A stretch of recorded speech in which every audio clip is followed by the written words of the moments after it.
Explorers of the unknown, welcome back. Let's expand our horizons with today's question. Yes, a bad PCV, positive crankcase ventilation, valve can cause backfiring, as it may lead to an improper air-fuel mixture in the engine. The PCV valve controls the release of harmful gases from the oil pan into the engine to be burned off. If it's malfunctioning, it can cause the engine to run too lean or too rich. A lean mixture might lead to backfiring through the intake manifold, whereas a rich mixture can cause backfiring through the exhaust.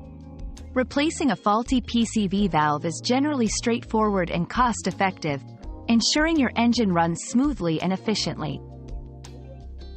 Your daily dose of discovery ends here, but the journey of learning never stops. Subscribe and join us again for more answers tomorrow.